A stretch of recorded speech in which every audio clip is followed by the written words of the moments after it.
All right, I could have posted this yesterday, but I had a lot going on because I couldn't get over what went down with Dom and Roxanne. But however, let's go ahead and get to this rant. Now, I'm going to let you know this video is kind of mid, but let's just go ahead and go and let's check it out. Oos, can you please hit my music? 4 letters, 1 word, suck.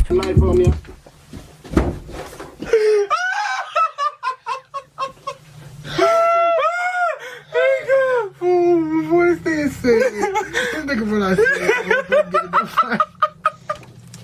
Probably with a bitch or two if I'm delivering a square. I hope we get into a scuffle, got my knife.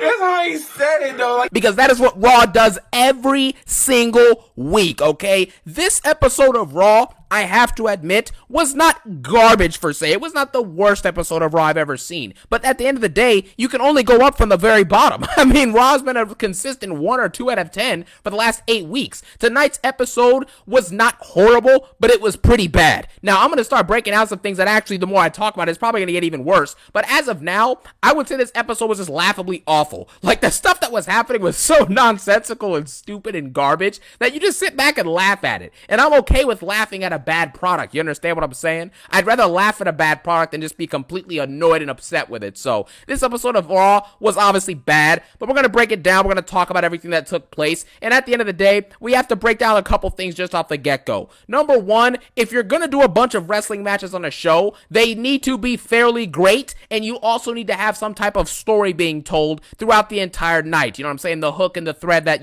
ties the whole night together. Did this show have that? Not really. It was pretty inconsistent. The Seth Rollins Braun Breaker faction with Heyman is an absolute disaster, and everyone knows it. We can pretty much move on from this now. This is embarrassing at this point. We're going to talk about that in a second, okay? And obviously, the botches all night were just embarrassing. Kairi Sane botched the thing, the little dropkick with Rhea Ripley. I don't want to hear anyone talk about that being planned. It probably wasn't, but even if it was, it didn't look that good. Jay and Braun Breaker had a couple botches in their match. Zoe Stark, unfortunately, I don't know what took place, if that was a botch by her part or Kairi Sane missed the timing or something, or maybe Zoe Stark mistimed it and tried to break her fall, it seems like, by using her knee from a really wide distance across the ring, and she unfortunately looks like she tore her ACL or at least hurt her knee very badly, unfortunately. So hopefully she has a speedy and successful recovery. But, not Nia Jax, Natalya, Roxanne Perez, Grayson Waller with those little stupid kicks he was doing, bunch of botches with that, and they're dedicating 5 to 10 minutes to Tyrese Halliburton announcing that he's in a WWE 2K game. You understand? Like, what? Why are we doing this? You get what I mean? It doesn't make any sense, You have the Fortnite dances, the yeeting, all this stuff. It's just stupid, man. The brain rot is real, bro. And there's so many issues at this point.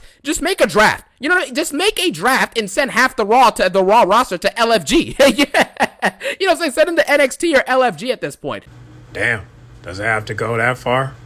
The ring is a billboard. You have 50 million ads on the ring mat. The fans are bots, the usual stuff. And obviously you have no star power. And the Seth Rollins, quote unquote, the long gamer, like he's Triple H. Triple H calls himself the long gamer. The long gamer, I'm the gamer. Fiend, I'm a fiend. Like, no, bro. This whole long gaming arc for Seth Rollins is embarrassing. Seth Rollins is making a long-term plan and storyline to scheme for a B-level title. The World Heavyweight Championship is the second most prestigious, and he's making a scheme for it. What? What even is this? Why would Braun Breaker be going along with this when he was just the Intercontinental Champion? Go from being the IC Champion to the World Champion. Why are you sitting back and helping somebody else win a belt that you can go achieve yourself? You've beaten Jey Uso before. You've beaten Sami Zayn before, but you're sitting in subservience to Seth Rollins, to help him get a belt. It's all just dumb, and it makes Seth Rollins look like a loser. You know what I'm saying? They want this to be like the new quasi, long-term storytelling like the Bloodline did. Was Roman Reigns ever going around backstage and telling people, hey, man, when you win that belt, your boy Seth Rollins a visionary, the revolutionary,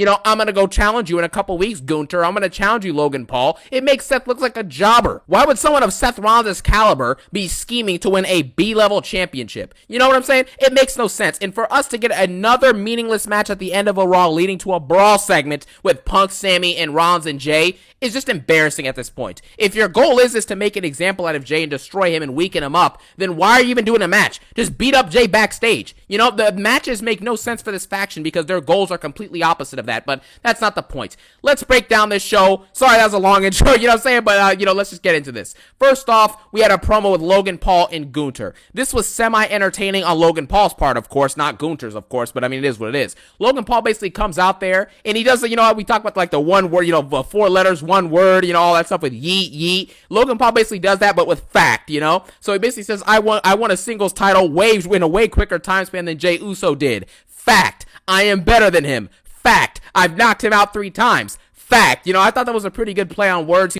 He's supposed to say facts, not fact. He was working the crowd well, doing a pretty solid heel promo, okay? It was pretty entertaining. Multiple moments where I actually had a smile on my face. I was laughing at this. Logan Paul's very entertaining. Logan Paul's actually pretty awesome in my opinion. You know, I will be rooting for him to win that world title this weekend because, quite frankly, Logan Paul is better than Jey Uso at basically everything. So, I mean, you know what I'm saying? Like, why in the world would I not want Logan Paul to win this match? I think I've been saying this for a while now that Logan should win a world title at some point within the next year or two. So, hopefully this is the opportunity. Obviously, Jay's going to retain, but it would be cool if Logan somehow pulled out the W. Anyways, then Gunther comes out, and Gunther says the same boring old shtick that he says every week. The bell eventually will ring. The ring tenor Hall, who barely beat Pat McAfee. The ring tenor Hall that got tapped out by Jey Uso in 5 seconds. The ring tenor Hall that is one of the worst world title reigns ever. That's the ring dead on all that's talking in the ring. And he's like, man, I can learn a lot from you, Logan Paul. You know, I can learn a lot from your social media excellence, your entrepreneurship. And I'm like, dude, shut up, man. This reminded me of a Cody Rhodes promo. You know, say your entrepreneurship, your respect, your game planning, your coding, your love, your care for this industry. I respect you. I love you.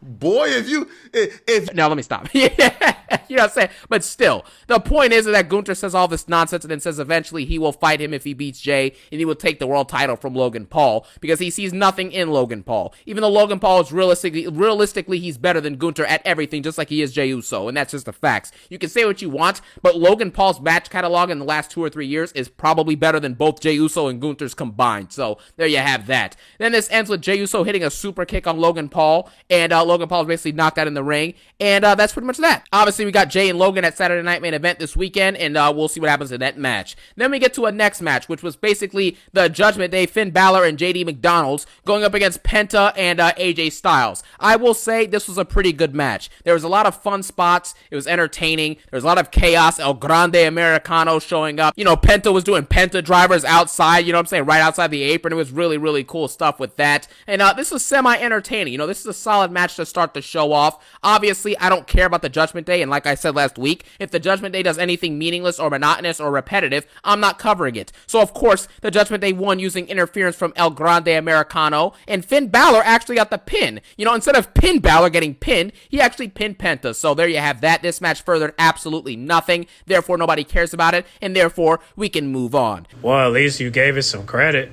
Now, we got Jey Uso in a backstage segment. This is a series of backstage segments that involve Seth Rollins and Jey Uso basically throughout the whole night. Seth Rollins basically goes backstage and talks to Logan Paul and talks to Gunther, and he basically talks about how Jey stuck his nose in their business, which obviously Jey Uso never did that. Paul Heyman was the one who came out there to confront Jey Uso first, but we'll just act like that didn't happen. Then he basically says, you know, Seth Rollins basically starts complaining to Gunther. He's like, you know what, I thought I had respect for you because everything's about respect and mutual love and care and honesty and loyalty, and I need you. I love you. You know what I'm saying? All that stupid stuff. But at the end of the day, Seth Rollins basically complains about how, you know, no matter who wins between Logan and Jay, he's going to fight Logan. And no matter who wins between Gunther and Logan or Jay, he's going to beat them for the world title. I'm like, Seth Rollins doing all this for a world championship that he literally just had a year ago and then he lost it. And now he's coming back to say, he's going to take my title. I never lost. Yeah. You know what I'm saying? Take my title. You know, you know what I'm saying? Like, I don't even know what the heck is even happening at this point, you know? Just a bunch of nonsense is taking place for the World Heavyweight Championship that obviously means absolutely nothing. But one thing that we have to discuss here with this Seth Rollins situation is obviously everyone's going to be talking about, oh my gosh, who's the third man going to be? Who's the third man going to be? Nobody cares. This faction is stupid and everyone knows it already. So nobody cares about this, man? So what? Seth Rollins just had the world title. He was the first ever world champion in this current modern era, and now he's going to get the title back eventually? What is the point of this? Why would anybody want to see Seth Rollins with the world title again? Again! He just had it a year ago and he had it for dang near 300 days. Now he's going to get it again. Like, come on, man. The best case scenario for this is that Rollins wins it, and then after a month or two, Braun Breaker just turns against him and tries to take his title, and that's it.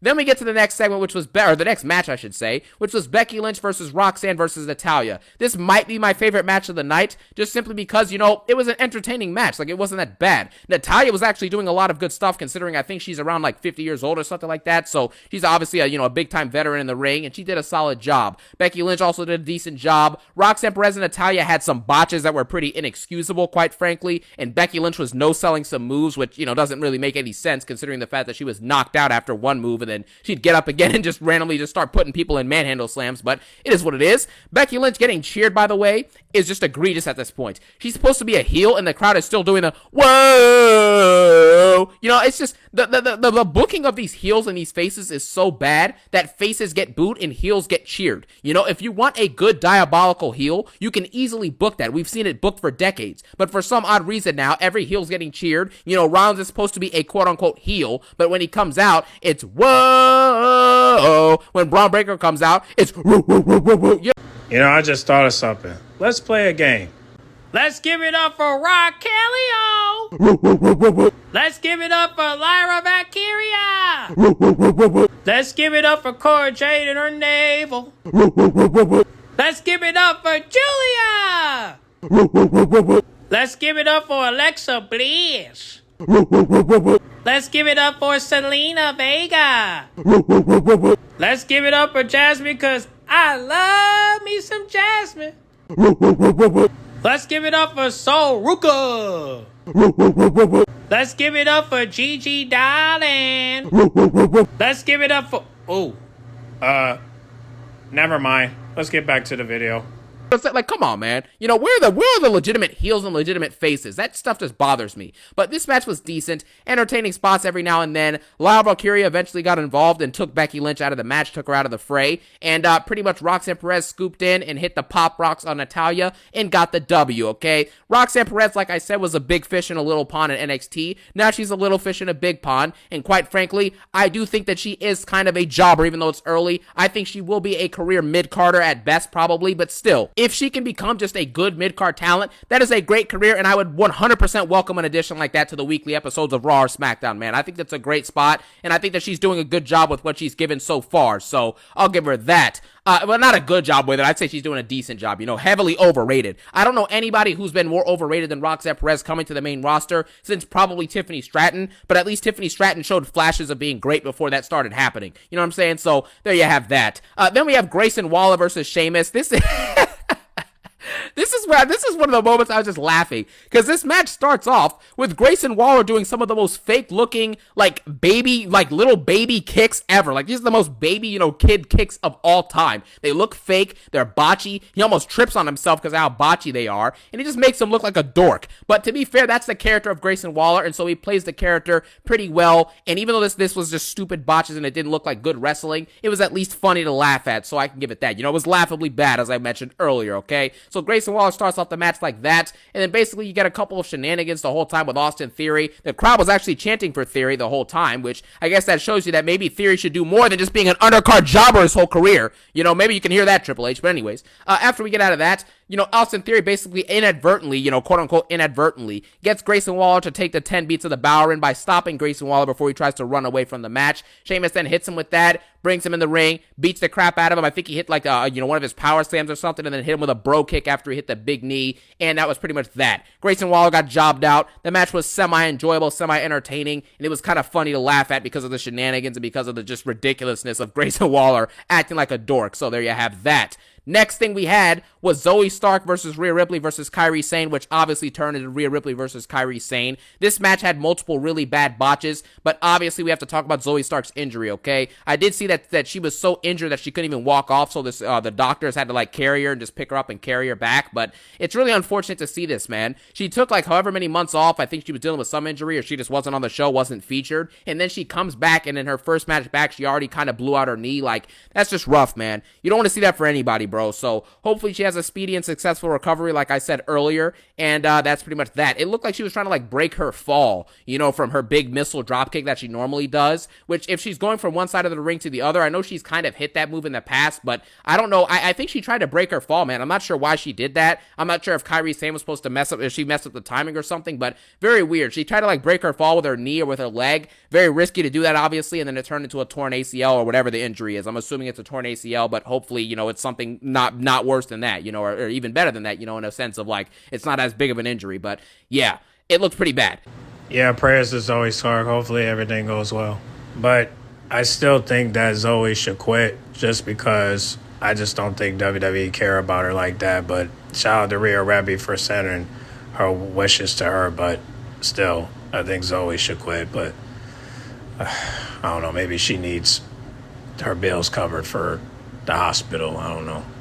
But still, it's better if you just leave. But, you know, not saying I want her to leave, but the way they're treating her, I just think she deserves better. But y'all can comment down below and tell me what you guys think. But get well soon, Zoe. But I don't know if you're coming back in the ring, but we'll see.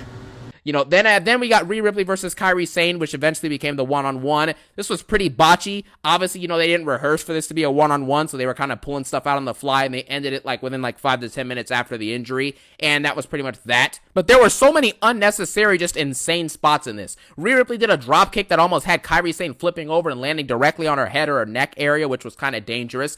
You also had a situation, you know what I'm saying, where Kairi Sane, like, I think she tried to hit some type of, it was some type of like splash or something, and she got flipped over. Something like that. And then Rhea Ripley ultimately ended the match by hitting the Riptide, and she pinned her. So now the Women's Money in the Bank has Rhea, Alexa Bliss, and it has Roxanne Perez. I like what I'm seeing here because it looks like Charlotte's going to be added to the mix, and they'll likely add a couple other cool or interesting talents into it as well. It would be cool if Sol Ruka could get called up for just 1 week to compete in the Money in the Bank, man, just to make it more epic, because she's amazing in ladder matches, and, you know, her moves that the Soul Snatcher off of a ladder would be just amazing. You know what I'm saying? It would be really good to add on Money in the Bank, but, you know, you don't need to do that. Obviously, they're not going to do that, so it is what it is. But this match, I would say, was actually pretty mediocre, pretty bad, unintentionally, obviously, not to their fault of their own, just because of the injuries and the botches. Well, I mean, the botches are their fault, obviously, but the injury to Zoe Stark was just unfortunate, and ultimately Rhea Ripley wins, and that's pretty much that. I'm surprised that Rhea Ripley wasn't on Twitter, you know what I'm saying, during this match, complaining about the fans hating her and always bashing her when she comes out, and the fans are literally popping for every single thing that she does. This is my brutality! I'm gonna take back my title that never lost, yeah,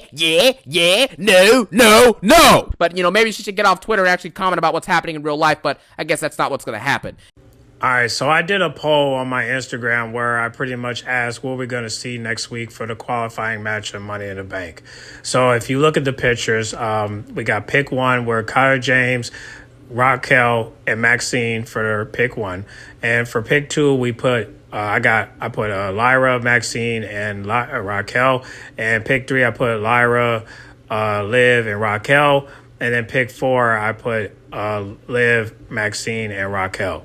So everyone picked pick 1 where Kyle James is going to come back to challenge Raquel and Maxine for the Money in the Bank qualifying match. Hopefully that could be the case. I don't know when Kyle James is coming back. If she comes back next week, that's good, because then we could see her in the triple threat match. But however, is she going to win? Well, I'd rather root for Raquel, but if Kyle James get her first win, I think that would be good for WWE, because, you know, she hasn't been back in a while, so I think that would be good for her. But however, it depends, because everybody kind of want Liv Morgan in the match, which I don't want, because it's, you know, it wouldn't be fair for Raquel to not qualify for this match when Liv Morgan's been getting too many opportunities when she's supposed to be a tag team champion. So I think it would be unfair for Raquel if Liv Morgan be part of this match and she's not able to get an opportunity to qualify for this match. So hopefully it will be that. I mean, everyone picked the triple threat match on the left. So 64% have picked the picture one, where we have Kara James, Raquel, and Maxine. So hopefully we get to see that next week. But however, we haven't got any confirmation date that Liv is coming back.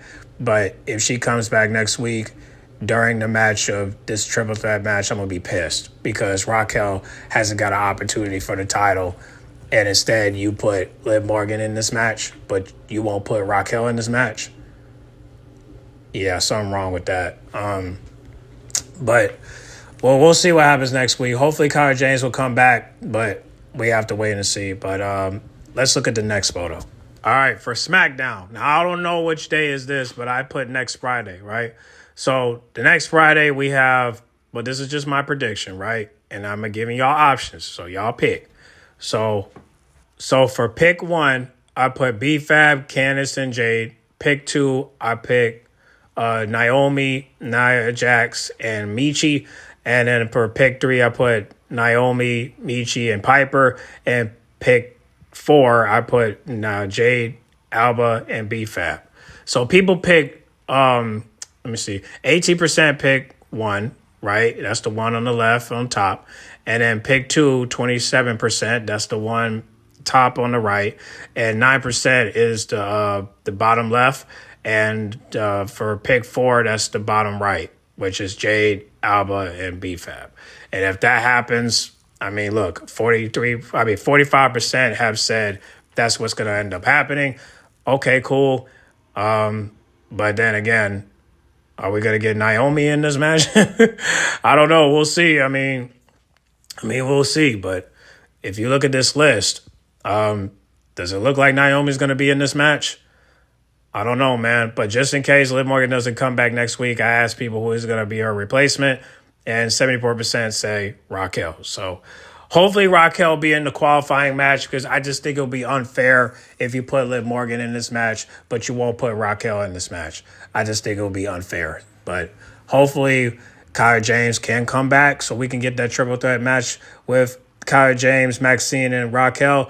But until then, we just have to wait and see, because if Liv Morgan comes back and she be in this match, I'm going to be pissed. Just because I just think it would be unfair for Raquel when she deserved to be in this match as well. So we'll see what happens, but let's continue with the video. But just remember, the people vote. So we'll see if it comes true. We'll see.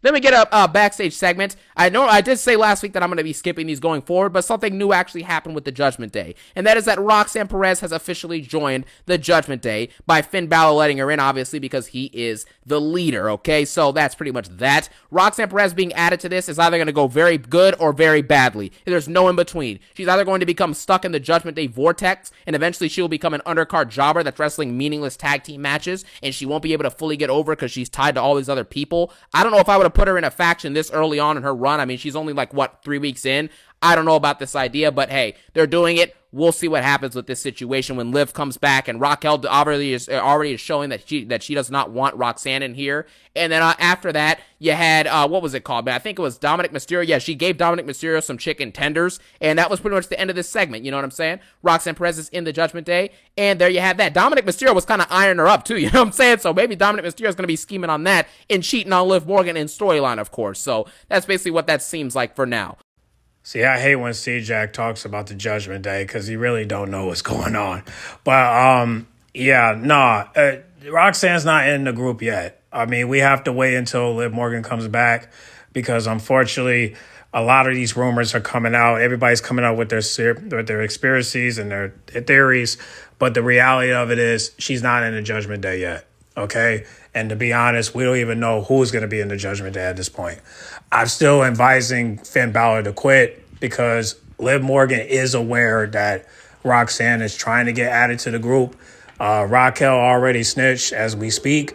So I don't know what's going to happen next. I don't know if Liv Morgan's going to come right away. But if she does, stay away from the qualifying match. Okay, please. All right. Have Raquel win. Let her be in the match. And then if you want to be part of it, that's fine. But you can't be in the list. All right. Raquel should be in the list. Because I'm sick and tired of you guys putting Raquel on the sideline when Liv Morgan's getting all these opportunities. Okay. So stop hating on Raquel. Seriously. All right. But hopefully maybe Kyle James could be part of it, but we'll see about that. But that's besides the point. The point is the Judgment Day did not add nobody in the group yet. Okay? And all these theories that y'all coming out, stop. Okay? You don't know what's going to happen. All I know is that Raquel told Liv Morgan what happened. And that's why you see in her retweeting things. And of course, she liked the picture of, Dom, which I still don't know to this day. Still don't know to this day why she liked that picture. Why, Liv? Rhea, I understand. Roxanne, I understand. Marie, hey, listen. I think Marie liked it because she know the story, and that's the reason why she liked it. But other than that, like, what, Liv? Why would you like the picture and Roxanne gave him nuggets? Like, what the fuck?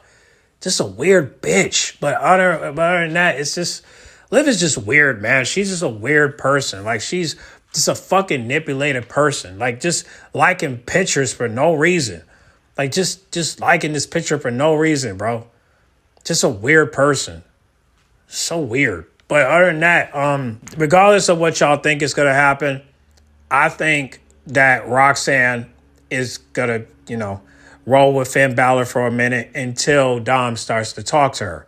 But I don't believe Liv Morgan's going to get involved, okay? You can't have Liv and Roxanne work together when you know that Dom is trying to get a little something out of her, okay?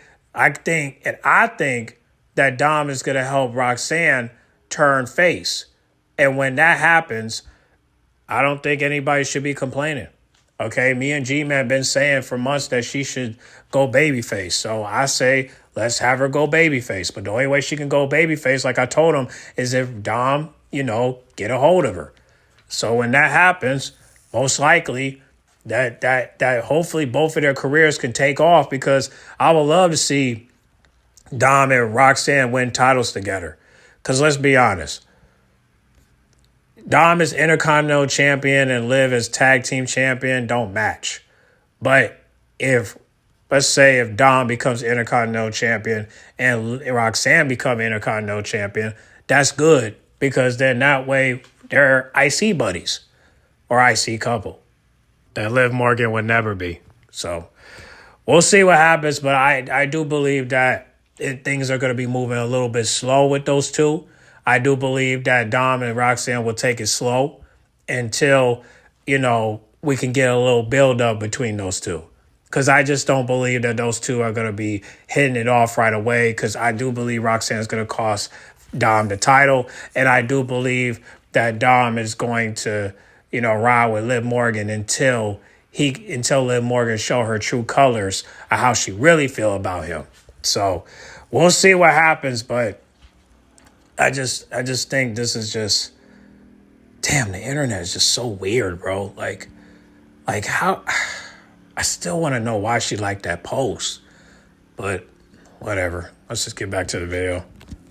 Then we get to the main event, which was a waste of time. We don't even need to go over this match realistically. It turned into a brawl with Sami Zayn, CM Punk, and Braun Breaker and Seth Rollins, okay? The match was like 20 minutes long, and it ended all that 20 minutes for a DQ finish when Seth Rollins hits Jay in the back of the head from out of nowhere, okay? Like I said earlier in the review, there's no need for this faction to be having matches. That's why this whole segment, this whole main event made no sense to me. Why would you have a main event when you know that this faction doesn't need matches? If the goal is to weaken and beat up Jey Uso and destroy Jey Uso and eventually take the belt, why do you even care if Jey Uso even has it now? He's going to have to fight Logan Paul anyway. He's going to have to fight Gunther anyways. So why does it matter whether he's hurt on Saturday or not? You're still going to have to fight the winner of the Gunther versus whoever match for the world title in a couple weeks. So having them go out here and do a full-on match, what would this have proved if Braun Breaker won? So there's just no reason of this happening, and I thought that was really poor booking, because it makes no sense, number one, and number two, it's a waste of time, and number three, right, it's going nowhere with this. They're going nowhere with this match. There's no reason for this to be here. It shouldn't be here. And it makes the storyline look irrelevant and it makes it look dumb. At the end of the show, CM Punk comes out to an incredible pop, incredible reaction. And him and Sami Zayn basically brawl against Seth Rollins and Braun Breaker. You know what I'm saying? And they just keep brawling and the show eventually fades to black and that's it. But before that happens though, Jey Uso gets knocked out by Logan Paul, gets punched in the mouth. And then Logan Paul stands there above Jey Uso, knocked out. And that's the end of the show. Basically, as per usual, nothing really happened on this show besides Roxanne joining the Judgment Day, and that's really it. Everything else, and you had the Money in the Bank matches starting to take shape as well for the women's division. But other than that, I mean, this is a pretty stereotypical, mediocre to below mid bad episode of Raw. Like I said, I don't think it's garbage because it's not the worst of the worst that I've ever seen, but this is a pretty bad episode. If we were getting this like in the middle or in the beginning of last year, everyone would be calling this garbage because everything else we were getting around that time, the first like half of last year, 2024, was usually pretty solid episodes of Raw and SmackDown. So this will be considered an outlier as a bad episode, right? So I'm just judging it by the standards of what it really is. It's a bad episode of Raw.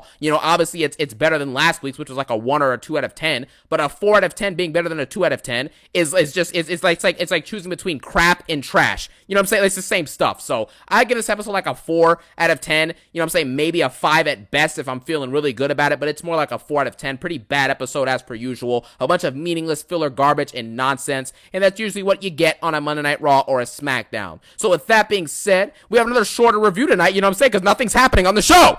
Anyways, you know what I'm saying, I thank you guys so much for watching. Have a phenomenal day. Peace out and one love. Oh, yeah. I forgot to tell you. This is on 2P. Yep. I got a second video on the way, and this just came out today. So, I'm sorry, I forgot to let y'all know we have a second video included with this. So, let's just figure out what he got to say. Honestly, I don't even know what else he got to say, unless it's the same old thing, and most likely it is. So, let's just hear what he got to say. Let's just hear it. It's entertainment value, fair use. So, let's just listen. Wow. I mean, is it just me or is WWE absolutely lifeless right now, man? After every Raw, after every SmackDown, there continuously is nothing to talk about. What are they going to talk about? What are they going to talk about? The libations. You know what I'm saying? There's nothing to talk about because nothing happens. You get what I mean? Every single Raw and SmackDown, the PLEs, the 5-match PLEs are all embarrassing. It's very evident that there's zero energy. There's zero creativity. There's zero life. Hence the record low viewership. SmackDown just had their lowest viewership since they've gone to USA, and I think it was one of their lowest viewership in years. It's like 1.2 million or maybe 1.3. One of their lowest viewership in years. You understand? That's embarrassing. Raw started off with 6 million globally, struggling to get 2.8 million consistently. This is a Netflix level program, and they're supposed to be saying how great it is and how amazing the product is and how they can reach hundreds of millions of people worldwide. You can't even reach 3 million. And none of the main stars, like this is something we need to discuss. None of the main stars that actually matter in this company ever show up. Roman Reigns is never there. John Cena's the WWE champion. He's there maybe once or twice a month. The Rock, who always matters to the stories when he's actually available, he ain't showing up. Dr. Libations isn't even there. CM Punk is a part-time competitor in terms of his actual wrestling matches and even how many times he's featured on a show. Seth Rollins wrestles maybe 1 match a month now. It's embarrassing at this point, dude. All the title reigns are dead. Jey Uso's world title reign is boring. All they're doing is just lumping him into random feuds. They have no actual set storylines and feuds to build to make his reign stand out from anyone else's. The WWE Championship reign from Cena, it's interesting, but he's never there to build it. So it is what it is. The tag team belts, the tag team division as a whole in both divisions has been dead for a while now, and the mid-card belts are essentially meaningless and non-existent at this point. So it's an absolute disaster, man. There's no intrigue into stories. Triple H is not maximizing WWE's potential, which we're going to talk about in a second, but he's not maximizing the potential. The reason I say this is because can you really say for the last year, right? But let's just take this year alone. The last 5 months of this year, 5 months from January to May, can you really say that WWE and Triple H have given their best to WWE? Have they given their best in the presentation of the product, in the storytelling in the product, in the feuds, in the PLEs? You mean to tell me that 4 to 5 matches is the best that you can do for 80% of your PLEs? You can't build 6 or 7 great stories across a month span to put on PLEs? Really? You know what I'm saying? This is embarrassing. We used to get 7 to 8 match card PLEs every month. And then most of those PLEs actually ended up being pretty good for the most part, like up until a point like in the mid-2010s. You get what I mean? So why in the world is it possible that we can only get 5 PLE match cards? It's embarrassing, man. When is that big fight feel gonna return? You remember how you felt before Mania 40 when you had Rock and Roman and having that amazing build with Cody and Seth? That tag match felt like it mattered, even though you knew that Roman and Rock were likely gonna win, and then it would lead until night 2 where Cody eventually won his match. That whole weekend was awesome. There was drama, there was intrigue, there was hype. You know, where is that now? These shows now have a few good matches, and everyone's like, oh, this is great, man. This is peak. No, it's not. We need more than just a few good matches. You can get a few good matches on any wrestling show. Go watch AEW. Don't mind if I do. Go watch TNA. Go watch anything. Go watch LFG, dang it. You can see people doing cool moves in the ring. Go watch Evolve. Go watch the, Raw, SmackDown, whatever. You will always be able to find at least a couple good matches on a show, but that's not enough. We need larger-than-life stories, epic moments, stars showing up, shows that give you multiple memorable moments throughout the year, PLEs feeling grandiose and epic, feeling like actual premium events. We need that. We need notable Raws and SmackDowns. If you didn't watch Raw or SmackDown all year, what would you have missed this year? What would you have missed? If you just watched the PLEs and didn't watch any Raw or SmackDowns all year, what would you have missed? Nothing. Nothing. You know? It's embarrassing, dude. And something that needs to be discussed about triple fraud, you know what I'm saying? The game, Triple H, I'm the long-term booker, Fiend. This guy, okay? This dude has complained multiple times on podcasts and in interviews over the last year, complaining about the fan base. We already know what he's told the fans to do. He said, don't watch as a critic, watch as a fan. So if you critique WWE, he tells you, he literally said the words bar for bar, F off watching as a critic. You know what I'm saying? So if you don't just support everything, you're already a critic. He's complained about the fact that fans don't know how difficult his job as a booker is. They don't know how hard it is. You know what I'm saying? How complex it is and how much deeper it is than you understand. Well, guess what? Triple H trained under Vince McMahon. Vince McMahon was the head booker. You know what I'm saying? One of the greatest booker ever that, built wrestling to what it was. You understand what I'm saying? And you mean to tell me that you train under him and you're only 2 or 3 years into booking and you're already complaining about the fans? You're complaining about how difficult the job is? You clearly are struggling to do the job. He's telling you it. It's simple. We're seeing it in front of our faces. Vince McMahon, when did you ever see him complaining about, oh, the fans, man, I can't stand the fans, man. You guys don't know how hard this is, man. I can't do this, dude. I'm struggling. You guys don't get it. What are you talking about? Shut up and stop complaining.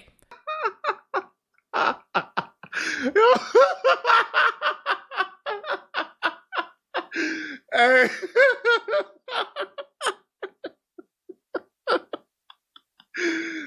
Hey, man, shut up. Hey, man.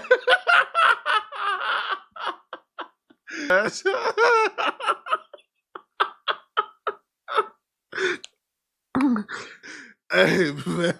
Hey, man. Will's supposed to...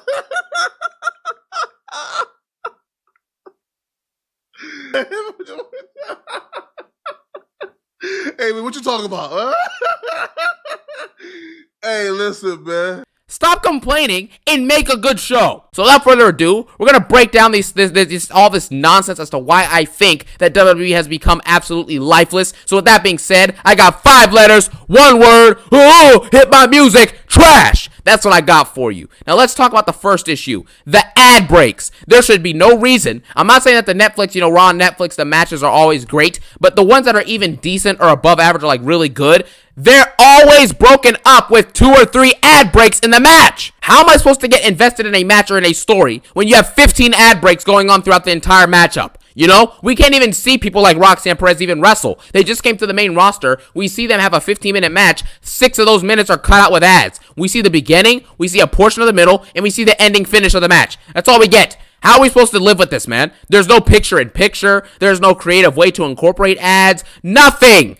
Nothing. I'm not shutting on a VPN or moving to Europe to go watch Raw without ad breaks. Are you kidding me? These are the loopholes we have to do now to watch a show that doesn't have 50 ads? WWE just feels too commercialized, man. The ring mat looks like a billboard. You have 17 billion sponsorships on the ring mat. There's more sponsorships on the ring mat than matches on the cards for Raw, SmackDown, and for the PLEs. It's just unacceptable at this point, man. I'm tired of having every single match be broken up with ads. Then the other point we have to talk about, there is zero creativity and zero energy put into these shows. And Triple H is not maximizing his talent like I mentioned earlier. The shows start off with zero hype, Zero energy at all, and they start all the same way. You watch Rhea Ripley walk into the arena with her coffee in her hand, you know what I'm saying, and she waves at the camera. Or you have Cody Rhodes walk in drinking his libations, smiling at an imaginary camera, you know what I'm saying, that's probably not even there. He's just smiling off camera at nothing probably. You have, Jade Cargill will walk in with a coffee cup, or Bianca walks in with a coffee cup, or you have, what's his name, Gunther will be walking in, or Jey Uso will be walking in, clapping his hands. Seth Rollins walks in acting like a moron. That's what we get. What happened to the big pyro, you know what I'm saying, the hype music, the big time rock music, all the massive pyro. You start to show off, you get an elite match or a crazy good promo, and it sets up a long-term story thread throughout the night that fans actually stay interested in. Not Seth Rollins and Braun Breaker saying they want to beat up Jey Uso, and then at the end of the night trying to beat up Jey Uso. That's not a story thread. That's a boring, repetitive arc that they've done the last few weeks. And then all Jey Uso has with Logan Paul is just that the storyline is basically one of them hits the other, and then the other person hits the other. That's it. Logan Paul knocks out Jey Uso, then gets knocked out. Then knocks out Jey, then gets knocked out. There's no actual build to this match or to this feud at all. You telling me this is the best possible feud you could have made for Jey or Logan Paul together for the world title? Come on, man. We're starting off the show with Fina, I'm the gamer. We're gonna show you Cody walking down with libations, and sipping his coffee, with no energy, like the music sucks. What am I supposed to get hyped with Travis Scott? Like, what kind of Raw music is that, man? I don't recall Travis Scott sounding like that. You get to SmackDown, Megan Thee Stallion's on the track, saying some nonsense about some Life on ya.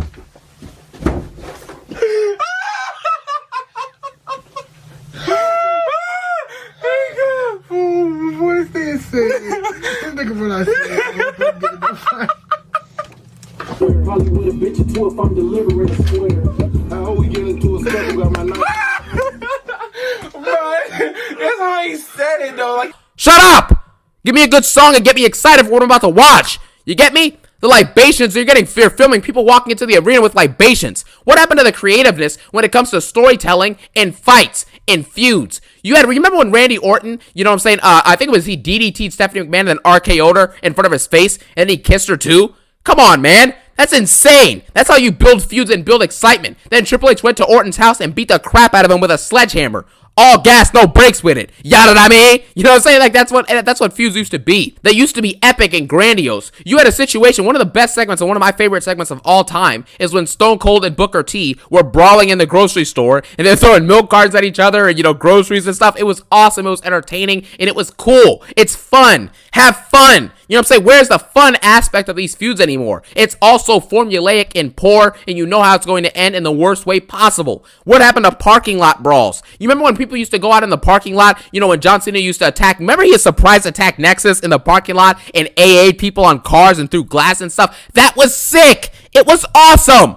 Bring that back, man. Last year when we had LA Knight and AJ Styles fighting at each other's houses, bring back the house fights. Bring back insults towards each other's family. Kayfabe is officially dead at this point. They're gonna officially kill it with this new WWE Unreal show coming out in a couple months, so there's no suspension of disbelief. And at this point, you might as well just start taking personal shots on the mic at people's families. Bring back the real heat, the real blood, the real tension. Make feuds feel like blood feuds again. Make it epic, make it awesome, But they don't do any of that.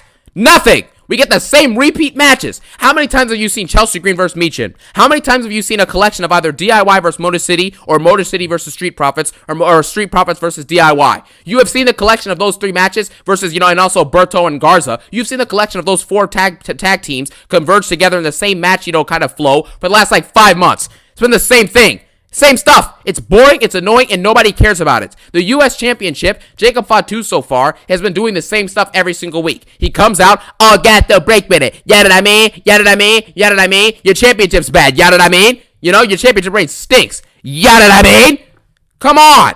The repeat matches are just egregious at this point. Solo Sikoa versus LA Knight has happened 8 times this year. You go to the Raw roster, you look at the same mid-card matches. Penta versus JD McDonald's. Penta versus Finn Balor. Finn Balor versus Penta. Finn Balor versus JD McDonald's. It's the same collection of jobbers. So y'all over here talking about Liv Morgan, but Dom got 2 fans right in front of the... and this was in Backlash. I mean, look at this guy. This guy is trying to dress like Dom, and they holding signs up without Liv Morgan. See? Told you. Dom don't need Liv Morgan. He got the aura. You could tell by just picture. He doesn't need her. Straight up and down. Ludwig Kaiser, Pete Dunne going out there to job. Grayson Waller or Theory goes out there to job. Jey Uso puts on a mediocre to bad match with the same collection of either Braun Breaker, Drew McIntyre when he was there, and then he just gets fed some random jobber like he got Grayson Waller on the Build to Mania, and he also got Austin Theory. It's boring, it's annoying, and it's not entertaining. If you can't give us creative matches with allegedly what's told to us is the greatest roster in the history of WWE right now, the roster is the best it's ever been, allegedly, why can you only make the same repeat matches?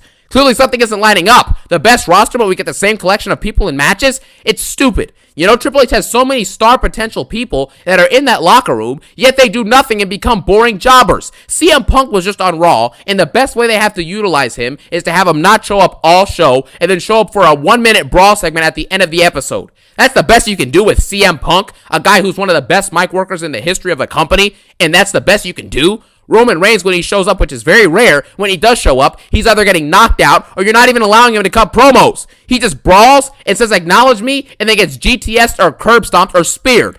What is that? That's the best thing you have to do. This dude just carried your company for 5 years, had one of the greatest championship reigns in the history of wrestling, and the best you can offer him is to come out and get knocked out and cut no promos. What? And then wrestle one PLE match every 2 or 3 months? Get real, man. John Cena comes out. How many times has John Cena been left laying on his back looking up at the lights all year? He got Crossroads 2 or 3 times. He got RKO'd twice. I mean, all he does is cut his promo, then they get RKO'd or finished and gets knocked out. Where's the creativity? There's no situation where John Cena is being a cowardly heel. He runs away and tries to get into the parking lot or something, or he tries to run out of the arena, and you just see whoever he's feuding with is just waiting for him outside. Or you have a segment where John Cena is like calling in from a remote location, maybe, right? Because he's always filming his movies. He's part-time. He's a superstar now in Hollywood. Maybe he's filming one of his movies, and WWE has a segment, right, where he gets off the set. He's filming a scene, let's say, for James Gunn's, the DC Peacemaker project. He finishes Peacemaker. He's like, yeah, cut, guys. Hey, everybody have a great day off set, et cetera, et cetera. As he's walking off set, you have Roman Reigns or whoever he's feuding with, CM Punk, whoever, R-Truth even, just come up and just beat the crap out of him on set. Suplexes through tables, throwing them through the set design, stuff like that. That would be so awesome to build these feuds and build these moments. But no! We get nothing! There's zero creativity in any of this stuff. Okay, I just want to stop the video real quick to let y'all know that Raquel got some new merch for the summer, dog. And it's black and gold. It's going down for real. Now, the price is not right, but hey, the shipping is free with the code on the bottom. So you already know, if you got an extra 40, go ahead and cop this merch. Because this merch is on fire. And this girl is on fire. Raquel is off the scale with this merch, dog. And also the link is going to be on the bio, so you already know. Let's get back to the video. Raquelio! Braun Breaker, amazing in the ring, super athletic, has a decent ability on the mic, I'd say. His entrance theme sucks, but his gimmick is over with the crowd with the barking. And all he does, he just went from winning the Intercontinental Championship, right? And now he's content with being a brainless, hive mind bot like WWE fans, being brain rotted to go out there and just help Seth Rollins win a world title. If you just won an Intercontinental Championship, Rollins hasn't held any gold in a year or so, a year and a half, good dang near at this point, and you mean to tell me that Braun Breaker, an up-and-coming star who was just IC champion for however many days, is content with being a lackey jobber with no aims of being a world champion? That is stupid. As talented as he is, he should be immediately trying to compete for the world title. He beat Jey Uso last year, so he knows he can beat him. Why would he be helping Seth Rollins take down Jey Uso, a guy who he knows he personally can beat? It's embarrassing, man. Seth Rollins, as great as he is feuding around and doing, negotiations in long-term booking, long-term planning to somehow figure out a way to get the World Heavyweight Championship. You're scheming to get the World Heavyweight Championship? And you have the audacity, the whole storyline narrative is that they want to be the future of professional wrestling. They want to save professional wrestling. They want to be the future of it. Really? The 40-year-old man that's going to be the future of the industry is fighting for a B-level championship. Yeah, that makes a lot of sense, Hunter. Good job, bro. Gunther has one of the worst world championship reigns of all time. Could have 100% been better. You could have had him feud with Drew McIntyre after he was done with Punk. You could have had him feud with what's his name? You could have had him feud with Jey Uso in his actual title reign. You could have had LA Knight feud with Gunther, for the world title at some point early on this year after LA had lost his belt. He lost his belt late last year, actually, so you could have done that as well. Cody Rhodes' championship reign could have been much better. Give him engaging and interesting feuds. Have him feud with Drew McIntyre. Have him feud with an upcoming Braun Breaker or a Carmelo Hayes for for real, not just have matches with them, but actually feud with them. You know, you have multiple chances with that stuff, and then you can still include people like Kevin Owens on the line. Give him heel Orton for last year's summer. What the heck was that last year's summer for Cody's title reign? It was so bad. You giving me Solo Sikoa? The heck I'm supposed to do with that, man? Come on, bro. You know, Drew McIntyre. I can't stop thinking about Punk. And he's done nothing. Absolutely nothing. One of the best years he's had in his career ever, his best year ever, was probably 2024. And he proceeded to get nothing as a reward afterwards. He's feuding with Damian Priest. This is the best you have to maximize your talent?